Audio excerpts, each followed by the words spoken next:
Hi friend, welcome to my YouTube channel AC circles. आज हम steam jet ejector के point पर discussion करेंगे। अगर हमारा वीडियो आपको अच्छा लगे तो आप हमारे वीडियो को शेयर और सब्सक्राइब जरूर करिएगा। तो हम स्टीम जेट इजेक्टर के किन किन पॉइंट पर डिस्कशन करेंगे उस पॉइंट को हम समझ लेते हैं। स्टीम जेट इजेक्टर का पर्पज क्या होता है, कहाँ पे यूज किया जाता है, इस पॉइंट को हम समझेंगे। और इसके साथ साथ हम समझेंगे कि वर्किंग प्रिंसिपल और कंस्ट्रक्शन क्या होता है स्टीम जेट इजेक्टर का। स्टीम जेट इजेक्टर को समझने के पहले हम कुछ फंडामेंटल को समझ लेते हैं, बेसिक फंडामेंटल को। जैसा कि हम जानते हैं कि प्रेशर कितने टाइप का होता है। एक तो होता है हमारा atmospheric pressure,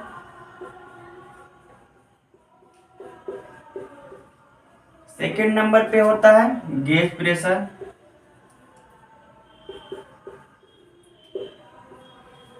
and third number पे होता है एब्सोल्यूट प्रेशर। एब्सोल्यूट प्रेशर, सभी प्रेशर के बारे में अभी हम बताएंगे। कौन सा प्रेशर गेज प्रेशर है, कौन सा एटमॉस्फेरिक प्रेशर है, कौन सा एब्सोल्यूट प्रेशर है, और एक आया है वैक्यूम प्रेशर। एक है हमारा वैक्यूम प्रेशर। एटमॉस्फेरिक प्रेशर हमारे सराउंडिंग का जो भी प्रेशर है वही हमारा क्या है, एटमॉस्फेरिक प्रेशर है। गेज प्रेशर, यदि कोई सिस्टम है,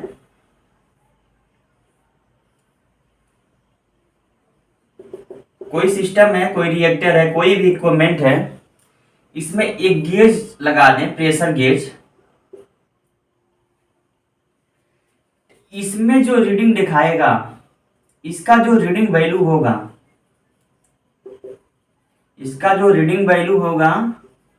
वो होगा हमारा गेज प्रेशर।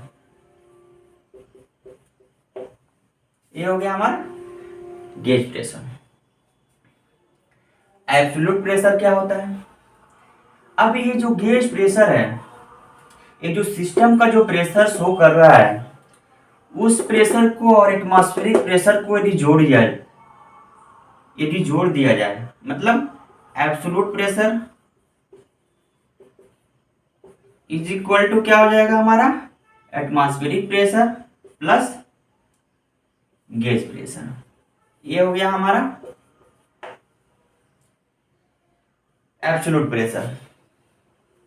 हम प्रेशर पे डिटेल्स डिस्कशन नेक्स्ट लेक्चर में करेंगे। प्रेशर से रिलेटेड जो भी थ्योरी है, इसके फंडामेंटल के लिए हम अलग से एक वीडियो बनाएंगे। अभी हम इसको शॉर्ट में समझते हैं। तो एब्सोल्यूट प्रेशर क्या हो गया, atmospheric pressure plus gauge pressure. ये हो गया हमारा एब्सोल्यूट प्रेशर। अब एक न्यू टर्म आया हमारा वैक्यूम प्रेशर। क्या होता है वैक्यूम प्रेशर? क्या होता है, जब भी हम एटमॉस्फेरिक प्रेशर से जब नीचे आते हैं, एटमॉस्फेरिक प्रेशर से नीचे आने पे जो भी हमारा प्रेशर होगा वो वैक्यूम प्रेशर होगा। इसी को हम नेगेटिव प्रेशर भी बोलते हैं। इसी को क्या बोलते हैं हम, नेगेटिव प्रेशर भी बोलते हैं। अब देखिए, अभी हम बताएंगे स्टीम जेट इजेक्टर कहाँ पे यूज हो रहा है, पर्पज क्या है। तो ये जो वैक्यूम प्रेशर है, ये तो आसानी से क्रिएट नहीं किया जा सकता। जबकि हमारा जो एटमॉस्फेरिक प्रेशर है, नॉर्मल एटमॉस्फेरिक प्रेशर हमको मिल रहा है। गेज प्रेशर भी किसी भी सिस्टम में हम कोई रिएक्शन करा रहे हैं, किसी भी कॉलम का जो प्रेशर है, हम कोई मटेरियल डाल रहे हैं तो उसका जो प्रेशर बढ़ रहा है वो गेज प्रेशर हो जा रहा है। आसानी से हम गेज प्रेशर भी क्रिएट कर दे रहे हैं। एब्सोल्यूट प्रेशर तो हम निकाल ही लेंगे, atmospheric pressure plus gauge pressure. लेकिन हम वैक्यूम प्रेशर कैसे निकालेंगे? वैक्यूम प्रेशर को निकालने के लिए ही, वैक्यूम प्रेशर को क्रिएट करने के लिए ही हम एक इक्विपमेंट का यूज करते हैं जिसको हम जेट इजेक्टर बोलते हैं।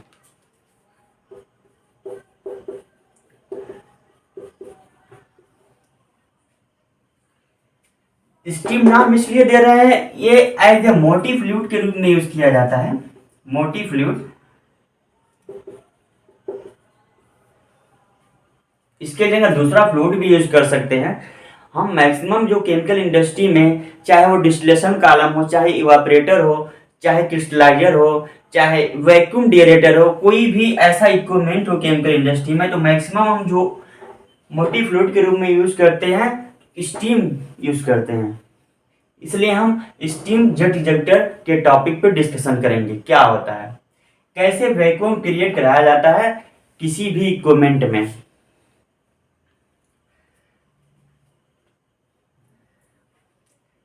तो जेट इजेक्टर का पर्पज क्या है? जेट इजेक्टर का पर्पज क्या है? हमारा वैक्यूम क्रिएट कराना। अब वैक्यूम क्रिएट क्यों कराया जाता है? आखिर वैक्यूम क्रिएट कराने से कुछ लॉस होगा हमको, तभी तो हम वैक्यूम क्रिएट करा रहे हैं। वैक्यूम क्रिएट करा करके कोई भी ऑपरेशन, कोई भी प्रोसेस कराने से हमारा फायदा क्या होता है कि जैसा कि हम जानते हैं किसी भी लिक्विड का जो बॉइलिंग पॉइंट होता है ये डिपेंडेंट होता है प्रेशर पे। यदि हम प्रेशर को बढ़ाएंगे तो हमारा बॉइलिंग पॉइंट क्या होगा? बढ़ेगा। ये डायरेक्टली प्रोपोर्शनल होता है। और प्रेशर को यदि घटाएंगे तो बॉइलिंग पॉइंट हमारा क्या होगा? घटेगा। तो इस तरह से हम वैक्यूम क्रिएट करके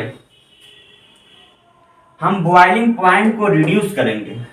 अब बॉइलिंग पॉइंट रिड्यूस करने से क्या है, वो हमारा कम ही टेम्परेचर पे और बॉयल होने लगेगा लिक्विड, और आसानी से हमको जो भी ऑपरेशन कराना है, जो भी केमिकल प्रोसेस कराना है, वो हम आसानी से करा सकेंगे कम ही टेम्परेचर में।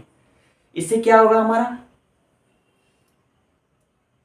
कम बॉइलिंग पॉइंट पे हमारा वेपराइजेशन होने लगेगा, बॉइलिंग पॉइंट रिड्यूस हो जाएगी वैक्यूम क्रिएट करने से। उसके साथ ही साथ कुछ ऐसे भी कंपोनेंट होते हैं, कुछ ऐसे भी कंपोनेंट का मिक्सचर होता है, यदि हम उसको सेपरेट करने चल रहे हैं तो उसका जो बॉइलिंग पॉइंट है, जो हम कैलकुलेट करके उसका जो बॉइलिंग पॉइंट निकालने हैं, यदि उस बॉइलिंग पॉइंट पे ले जाते हैं तो कुछ थर्मल क्रैकिंग हो करके अनवांटेड चीज बन जाती है। तो उस बॉइलिंग पॉइंट पे हम ना जाएं, उस बॉइलिंग पॉइंट से हम नीचे ही उसको हम बॉयल करा दें उस लिक्विड को, तब हमारा क्या होगा, वो अनवांटेड चीज जो बन रहा है वो चीज नहीं बनेगा। इससे हमारा क्या होगा, आसानी से सेपरेशन ऑपरेशन हो जाएगा। तो वैक्यूम क्रिएट करने से ये भी फायदा हो गया। जैसे हम जो वैक्यूम डिस्टिलेशन कॉलम में जो यूज किया जाता है, जो वैक्यूम क्रिएट किया जाता है, इसमें वही पर्पज होता है कि जो हमारा बॉइलिंग पॉइंट है वो रिड्यूस कर दिया जाता है। बॉइलिंग पॉइंट रिड्यूस होने से जो हमारा बॉइलिंग होने लगता है लिक्विड का, कम ही टेम्परेचर पे होने लगता है। तो हमारा जो मास ट्रांसफर ऑपरेशन होता है, जो सेपरेशन ऑपरेशन होता है, वो आसानी से कम ही टेम्परेचर पे क्या है, हो जाता है। वैक्यूम क्रिएट करा करके किसी भी इक्विपमेंट में ऑपरेशन कराने से एक फायदा ये भी होता है, हमारा हीट इकोनॉमिक बचता है। मतलब कम ही हीट हम देते हैं तो हमारा लिक्विड क्या होता है, बॉयल होने लगता है। ये भी एक फायदा है। तो ये समझ लिए हम प्रेशर कितने तरह का होता है और वैक्यूम प्रेशर क्या होता है। वैक्यूम प्रेशर अभी बताया हमने, एटमॉस्फेरिक प्रेशर के नीचे का जो प्रेशर होगा, जिसको हम निगेटिव प्रेशर भी बोल रहे हैं, वही हमारा क्या होगा, वैक्यूम प्रेशर होगा। अब वैक्यूम प्रेशर क्रिएट करने के लिए जेट इजेक्टर का यूज किया जा रहा है। हालांकि वैक्यूम क्रिएट करने के लिए भी और भी सब इक्विपमेंट है, वैक्यूम पंप से भी हम वैक्यूम क्रिएट कर सकते हैं।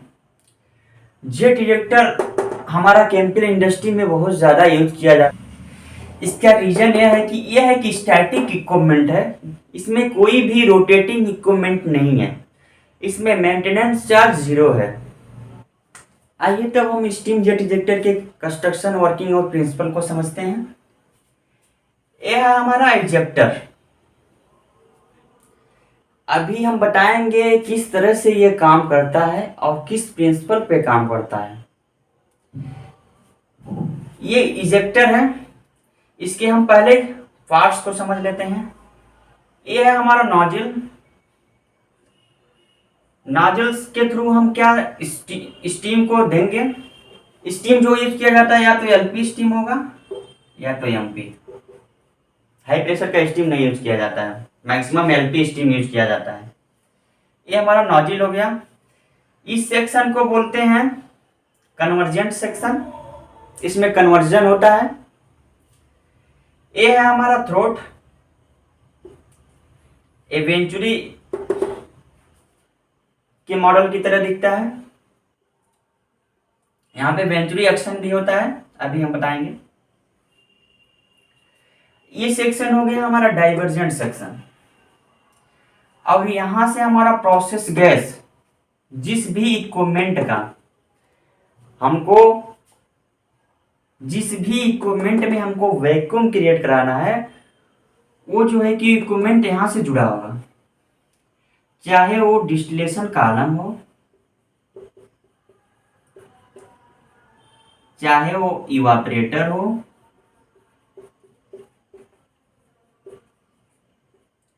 या फिर क्रिस्टलाइजर हो, और भी बहुत सारी चीज हैं,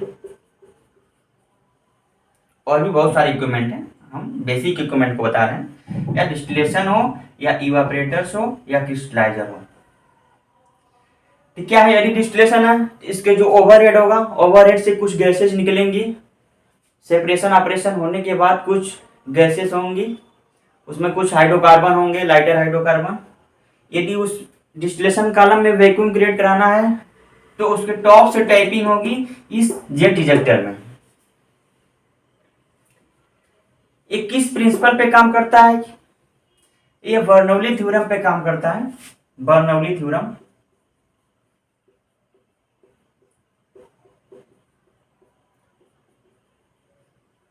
बर्नौली थ्योरम में क्या होता है कि हम जानते हैं कि क्रॉस सेक्शनल एरिया यदि हम घटाते हैं, कोई भी पाइप में कोई फ्लूइड फ्लो हो रहा है, यदि हम क्रॉस सेक्शनल एरिया उसका कम कर रहे हैं, तो हमारा प्रेशर क्या होगा? प्रेशर हमारा घटेगा, लेकिन जो हमारी वेलोसिटी होगी वो क्या होगी? बढ़ेगी। इसी रिलेशन को कोरिलेट करके ये डिजाइन किया गया है। इसी प्रिंसिपल पे ये काम करेगा। किस तरह से वैक्यूम इस कन्वर्जेंट सेक्शन में किस तरह से प्रेशर ड्रॉप हो रहा है, आइए अब उसको समझते हैं हम। तो वो हो जाएगा हमारा वर्किंग प्रिंसिपल। तो समझ लिए, कंस्ट्रक्शन भी समझ लिए, इसके पार्ट्स को समझ लिए।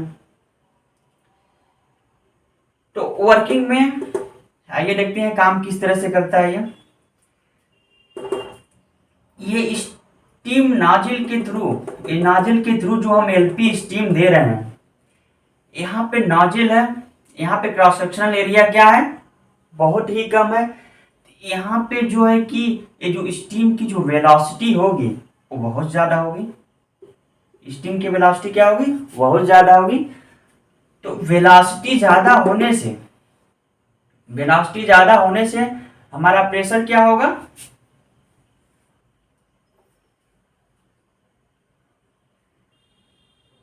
प्रेशर कम होगा। अब वेलोसिटी ज्यादा क्यों हो रही है? क्योंकि यहाँ पे क्रॉस सेक्शनल एरिया जो है कि जो स्टीम जा रहा है वो पास होने का जो क्रॉस सेक्शनल एरिया है वो बहुत ही कम है, इसलिए यहाँ पे वेलोसिटी बढ़ जा रही है। अब वेलोसिटी बढ़ने से हमारा जो है कि प्रेशर जो है कि ड्रॉप हो जा रहा है इस सेक्शन में। अब जितना भी यहाँ पे प्रेशर ड्रॉप हो रहा है, यदि इस यहाँ का जो प्रेशर हो, इस सिस्टम से जो कनेक्ट किए हैं उस प्रेशर से यदि कम हो, यहां से एक फ्लो मिल जाएगा। इसको यहां से क्या होगा? एक फ्लो मिल जाएगा। तो ये जो स्टीम है इसके साथ क्या होगा? ये जो प्रोसेस गैस है उसके साथ ये फ्लो करने लगेगा। तो इस तरह से इसमें क्या होगा? एक साइकिल बन जाएगा। मतलब क्या है? ये स्टीम आएगा, यहाँ पे प्रेशर ड्रॉप होगा।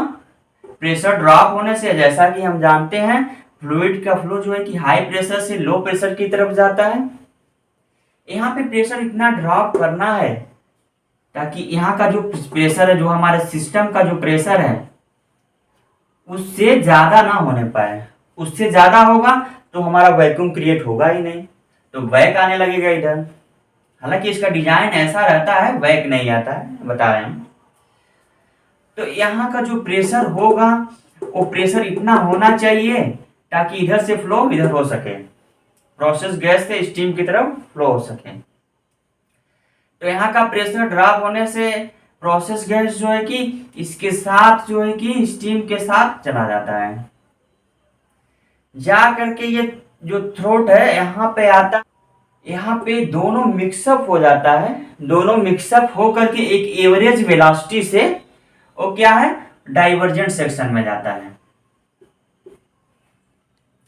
यहाँ पे क्या वैक्यूम क्रिएट हुआ, वैक्यूम क्रिएट हुआ तभी तो ये फ्लो हुआ। अब ये वैक्यूम क्रिएट जो हो रहा है, तो ये पूरे सिस्टम में क्या है, एक वैक्यूम क्रिएट कर रहा होगा। जितनी भी गैसें हो रही हैं उस गैसें को सक कर रहा है। जब गैसेस को हम किसी भी इक्विपमेंट से निकालते हैं तो उसमें क्या होता है, हमारा प्रेशर ड्रॉप होता है। तो गैसेस हम निकाल रहे हैं किसके, इजेक्टर के थ्रू, तो हमारा प्रेशर क्या हो रहा होगा, सिस्टम का ड्रॉप हो रहा होगा। इस तरह से हम इसमें क्या है, वैक्यूम क्रिएट कर रहे हैं। तो ये जो अब यहाँ पे जो है कि थ्रोट पे हमारा स्टीम भी होगा और प्रोसेस गैस भी होगा।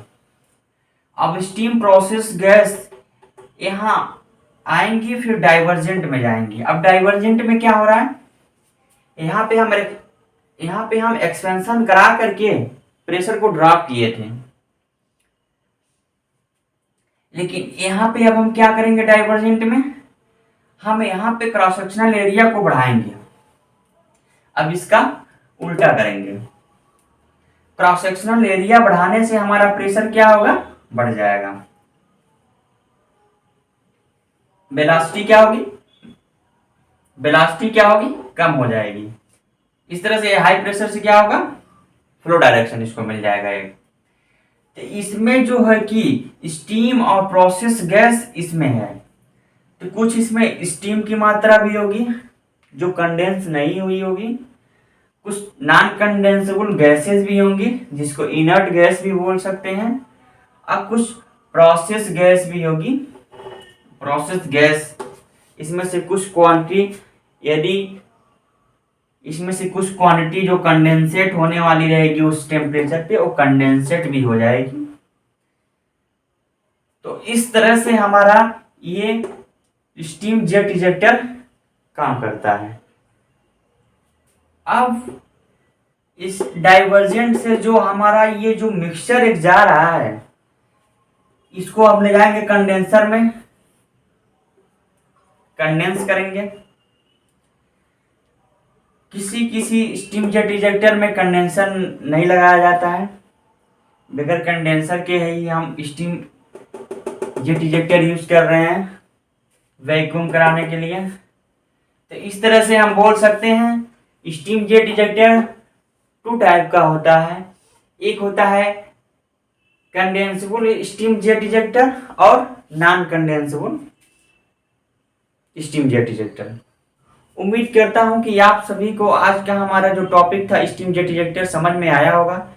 यदि आप हमारे चैनल पे नए हैं तो हमारे वीडियो को सब्सक्राइब और शेयर जरूर करिए, और ज़्यादा से ज़्यादा अपने दोस्तों में शेयर करिए। हम डिप्लोमा इन केमिकल इंजीनियरिंग से रिलेटेड वीडियो हम प्रोवाइड कराएंगे। Thank you.